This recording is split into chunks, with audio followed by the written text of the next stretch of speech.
خداوند کی تعریف ہو کہ کوئی بھلا اور اس کی شفقت ابدی ہے۔ مسیح یسوع کے مبارک اور جلالی نام میں گروپ میں موجود سبھی بہن بھائیوں، بیٹوں بیٹیوں، خدا کے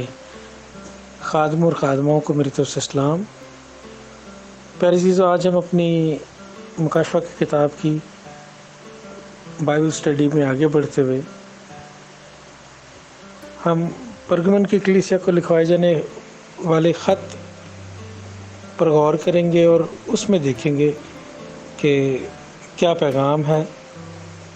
اور اس سے پہلے کہ ہم پرگمن کی کلیسیا کے خط کو ڈسکس کریں، اس پر غور کریں، میں آپ کو یہ سکھانا چاہتا ہوں کہ ان سارے خطوط کے اندر جو کلیسیاں ہیں، ساتوں کی ساتوں کلیسیاں، یہ حقیقی کلیسیاں تھیں جو اس وقت آج کے موجودہ ترکی کے کہلانے والے ملک میں موجود تھیں۔ اور یہ حقیقی کلیسیاں جو ہیں، ان کو جو خطوط لکھوائے گئے، ان کے اندر جو پیغام تھا وہ اس وقت کی اس کلیسیا کے لیے بھی تھا، لیکن ان سارے خطوط کے اندر جو پیغام ہے وہ آنے والے زمانوں کے ساری کلیسیاؤں کے لیے بھی اہمیت رکھتے ہیں، اور ان کا اطلاق بعد کی کلیسیاؤں میں بھی اسی طرح ہوتا ہے، کیونکہ کلیسیا کی روحانی حالت کے تعلق سے ان خطوط میں کلیسیا کی غلطیاں بھی لکھوائی گئی ہیں، کلیسیا کے اندر پائے جانے والی غلط تعلیم کو، غلط رویوں کو بھی ڈسکس کیا گیا ہے، اور کلیسیا کے اندر جو ابلیس کا کام ہے اس کی نشاندہی کی گئی ہے اور اس پر غالب آنے کو کہا گیا ہے۔ اہم ترین بات یہ ہے کہ یہ کلیسیاں جب مکاشفہ کی کتاب لکھوائی گئی اس وقت ایشیا کوچک یعنی موجودہ ترکی میں موجود تھیں، لیکن ان خطوط کے اندر ایک خاص بات جو چھپی ہوئی ہے وہ یہ ہے کہ ان خطوط میں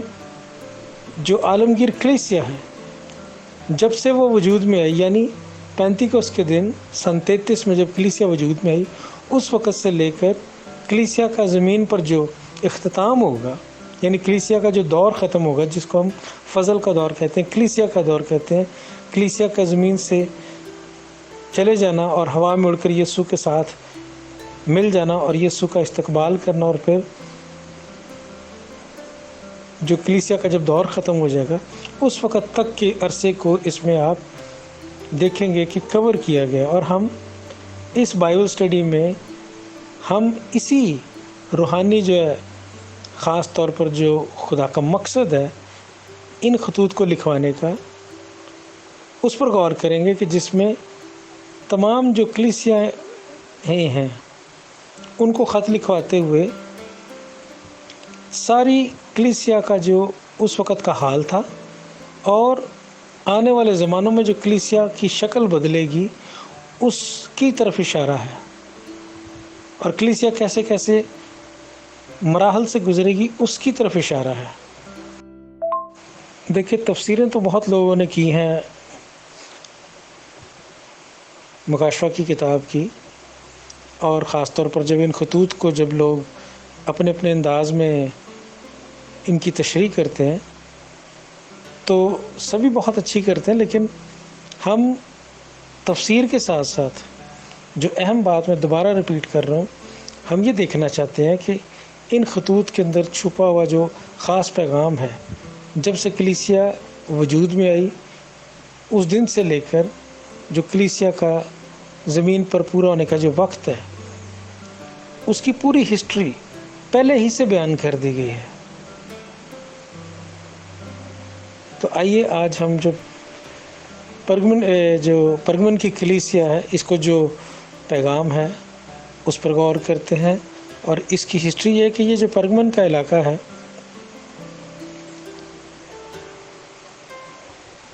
آج کا موجودہ ترکی جو ہے اس میں آج بھی یہ جگہ موجود ہے جس کا نام ہے بیرگما، اور یہ اس دور میں جب یہ خط لکھوایا گیا، یہ اس وقت بہت امیر شہر تھا۔ اس کی ایک وجہ یہ تھی کہ اس علاقے میں جو کاغذ بنانے کا طریقہ دریافت کیا گیا، کیونکہ اس سے پہلے جو مصر کا فرعون تھا اس نے کسی وجہ سے مصر میں سے جو پاپیرس کا جو ہوتا تھا مواد جس سے کاغذ بنا کے لکھا جاتا تھا، اس کو وہاں سے ایکسپورٹ کرنا بند کر دیا تھا۔ تو اس علاقے میں ضرورت کی وجہ سے ایک شخص نے کاغذ بنانے کا، درختوں کی چھال سے کاغذ بنانے کا ایک فارمولہ دریافت کیا، اور پھر اس ایکسپورٹ کی وجہ سے، کاغذ بنانے کے ایکسپورٹ کی وجہ سے یہ علاقہ بہت جو ہے مالی طور پر ترقی کر گیا، اور یہ بڑا امیر علاقہ تھا۔ نہ صرف یہ علاقہ بہت امیر تھا بلکہ یہاں کے لوگ بھی بہت تعلیم یافتہ تھے، اور اس علاقے میں پرانے عہد کے دور کی، جس میں یہ خط لکھوایا گیا، ایک بہت بڑی عظیم الشان لائبریری تھی۔ یاد رکھیں کہ اس وقت جو مصر میں اسکندریہ کی جو لائبریری تھی وہ نمبر 1 تھی، اور یہ نمبر 2 پر تھی لائبریری۔ تو یہاں کے علاقے کے لوگ نہ صرف بہت دولت مند تھے بلکہ وہ ان کے اندر ایک خاص رعب تھا، غرور کہہ لیں، کہ وہ بڑے اپنے آپ کو عالم بھی سمجھتے تھے، کیونکہ وہ سمجھتے تھے کہ ہم بہت پڑھنے والے اور لکھنے والے اور بڑا ہمارے پاس نالج ہے۔ دیکھیں، ہم علم اور پڑھائی لکھائی کے خلاف نہیں بات کر رہے، مقصد صرف یہ بات یاد رکھنے کا ہے کہ بہت دفعہ جب انسان کے پاس علم ہوتا ہے تو وہ مغرور ہو جاتا ہے، اور یہی بات یہاں کے لوگوں کے اندر موجود تھی کہ یہ اپنے آپ کو بڑا خاص لوگ سمجھتے تھے، کیونکہ وہ سمجھتے تھے کہ ہمارے پاس تو علم بھی کافی زیادہ ہے، ہم دولت مند بھی ہیں، تو اس لیے جب یہ دونوں چیزیں آپ کے پاس ہوں تو آپ ذرا غلط ڈگر پہ چلنے لگتے ہیں۔ اور ان کے علاقے میں بہت سے دیوی دیوتاؤں کی پوجا کی جاتی تھی، جس میں زیوس دیوتا کا ایک بہت بڑا اسٹیچو جو ہے وہ سن 1876 میں ایک جرمن جو ہے شخص اس نے کھدائی سے نکالا تھا، ایک بہت اونچے پہاڑ پر، جو تقریباً 800 فٹ اونچا پہاڑ ہے، اور اس کے ٹاپ کے اوپر کھدائی سے یہ جو ہے اس کا اسٹیچو نکالا گیا، جو 40 فٹ تک اونچا اسٹیچو ہے، اور یہ آج بھی برلن کے جو میوزیم ہے اس میں وہاں پر ہے۔ اور یہاں پر دوسرے دیوی دیوتاؤں کی پوجا کی جاتی تھی، اور زیوس جو دیوتا ہے اس کا اسٹیچو یہاں سے ملا، تو یہاں پر اس کی بھی پوجا کی جاتی تھی۔ اور پھر ایک اور خاص دیوتا جس کو سمجھتے تھے کہ وہ شفا کا دیوتا ہے، اس کی پوجا کی جاتی تھی، اور اس کے مندر میں ایسے اس علاقے میں سانپ تھے جو زہریلے سانپ نہیں تھے، وہ بہت تھے، تو یہ سمجھتے تھے کہ یہ جو سانپ ہے یہ اس دیوتا کی وجہ سے ہے، اور اس مندر میں جا کے لوگ لیٹتے تھے اور سمجھتے تھے کہ سانپ اگر ہمارے اوپر سے گزریں گے تو ہمیں شفا مل جائے گی۔ آج بھی پوری دنیا میں جو میڈیکل کی انڈسٹری ہے اس میں سانپ کا جو نشان ہے اس کو استعمال کیا جاتا ہے۔ یورپ میں تو ساری جتنی بھی آپ فارمیسیاں دیکھیں گے یا ہاسپٹلز دیکھیں گے تو وہاں پہ ایک وہ راڈ کے اوپر سانپ کو لپیٹا ہوا جو ہے نا، اس کا نشان استعمال ہوتا ہے۔ تو یہ ساری ہسٹری ان چیزوں کی ہے جو ریلیٹ کرتی ہے، جو جا کے مل جاتی ہے پیچھے ان غلط پوجا اور عبادت کے نظام سے جو دیوی دیوتاؤں کے لیے ہوتا تھا۔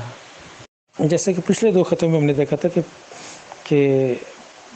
رسولی کلیسیا کے دور ہی سے کلیسیا پر مظالم اور ایذا رسانی کا دور شروع ہو گیا تھا، اور روم کے بادشاہوں نے پھر بہت زیادہ ظلم کیا، اور خاص طور پر 2 صدی میں تو بہت ہی زیادہ مسیحیوں کو مارا گیا، اور تقریباً ایک تخمینے کے مطابق 3 صدی تک 60 لاکھ مسیحی جو ہے نا وہ قتل کیے گئے، آرے سے چیرے گئے، مصلوب کیے گئے، گلا کاٹا گیا، جلتے ہوئے تیلوں میں ڈالا گیا، جنگلی جانوروں کے آگے ان کو پھینکا گیا، بھوکے جنگلی جانوروں کے آگے پھینکا گیا۔ تو بہت خطرناک طریقے سے جو روم کے بادشاہ تھے، جو رومی بادشاہ تھے، انہوں نے مسیحیوں پر ظلم ڈھائے۔ تو 312 میں ایک تبدیلی آئی۔ اس لیے ان خطوں کے اندر، ہسٹری کے اندر ہونے والے خاص جو ایسے واقعات ہیں وہ ظاہر کرتے ہیں کہ کلیسیا کا جو وقت ہے اور ان خاص واقعات کا جو خاص وقت پر ہونا ہے وہ ظاہر کرتا ہے کہ کلیسیا میں آنے والی جو تبدیلیاں تھیں ان کا ان کے ساتھ کیسے ملاپ تھا۔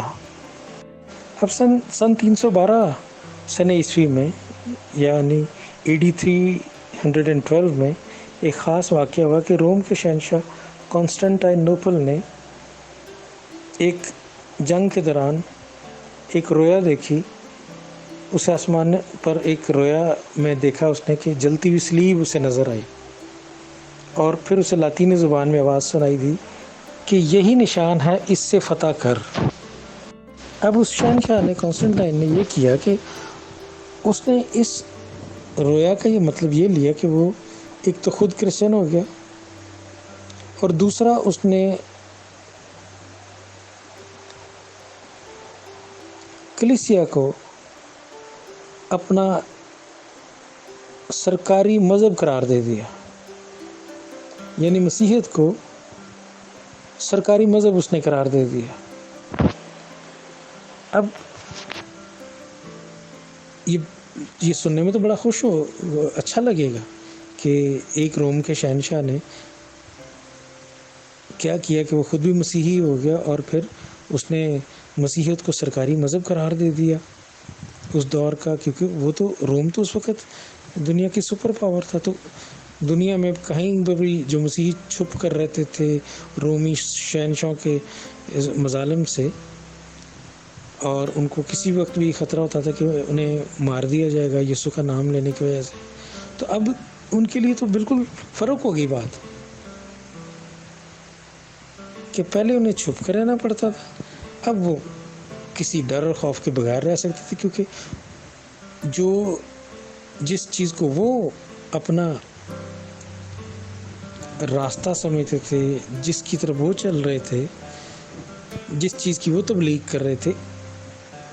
جس یسوع کو وہ مانتے تھے، اسی کو اس دور کے شہنشاہ نے ماننا شروع کر دیا، اور نہ صرف ماننا شروع کر دیا بلکہ مسیحیت کو اپنا سرکاری مذہب کا درجہ دے کر اس نے یہ کہہ دیا کہ اب میری ریاست میں جو بھی ہوگا اس کو مسیحی ہونا پڑے گا، ڈنڈے کے زور پر۔ اب سننے میں تو یہ بڑا اچھا لگتا ہے کہ مسیحیت اس وقت کا سرکاری مذہب بن گیا، لیکن یہی وہ خرابی تھی جس نے کلیسیا میں ایک بہت بڑی تبدیلی لانے کا سبب بنی۔ مثلا پہلے تو جو مسیحی تھے پہلی 3 صدیوں میں، وہ تو یسوع کے پیار، یسوع کے رحم اور روحانی تبدیلی کی وجہ سے، روح القدس کے کام کی وجہ سے، یسوع کی صلیبی موت پر ایمان لا کر، یسوع کے زندہ ہونے پر ایمان لا کر، یسوع کے بلڈ پر ایمان لا کر، لہو پر ایمان لا کر لوگ اپنے آپ کو یسوع کے تابع کرتے تھے اور مسیحی بن جاتے تھے اپنی مرضی سے، خدا کی محبت کے لیے خود وہ ایسا کرتے تھے، دل سے کرتے تھے۔ لیکن اب بات فرق تھی، اب یہ تھا کہ تم اگر مسیحی نہیں بنو گے تو جو تمہاری حکومت ہے وہ تمہیں مارے گی۔ پہلے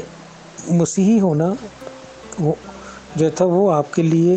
موت کا سبب بنتا تھا، اب مسیحی نہ ہونا آپ کے لیے موت کا سبب بن رہا تھا۔ تو یہ ایک بالکل ہی غلط ایکسٹریم پر کانسٹنٹائن نوپل جو ہے وہ اس بات کو لے گیا، جو اسے ویژن نظر آیا تھا، جو اسے رویا نظر آئی تھی، اس کا اس نے بڑا ہی غلط مطلب نکال لیا کہ اس نے سرکاری مذہب بنا کر سختی سے مسیحی ہونے کا حکم جو دے دیا، جس کی وجہ سے یہ ہوا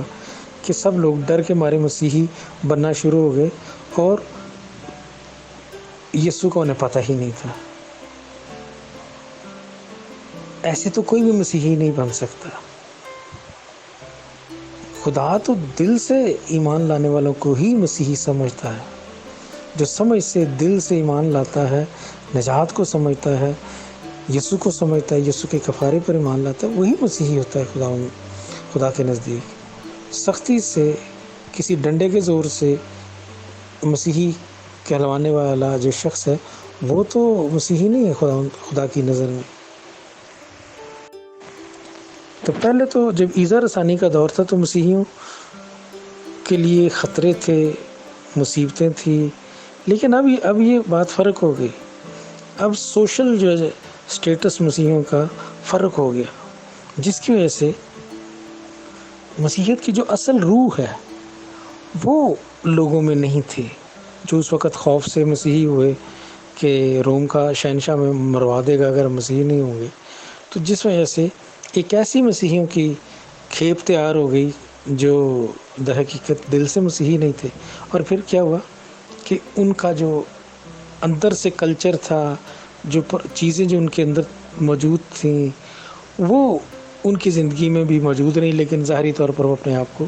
مسیحی کہلوانے والے لوگ بن گئے۔ تو یسوع کی نظر میں وہ مسیحی نہیں تھے لوگ، لیکن دنیا کی نظر میں وہ مسیحی تھے، بادشاہ کی نظر میں وہ مسیحی تھے، ڈنڈے کے زور سے کیے گئے مسیحی۔ تو اسی نے پھر چرچ کا نام رکھا کیتھولک چرچ۔ کیتھولک کا مطلب ہے یونیورسل، یعنی پوری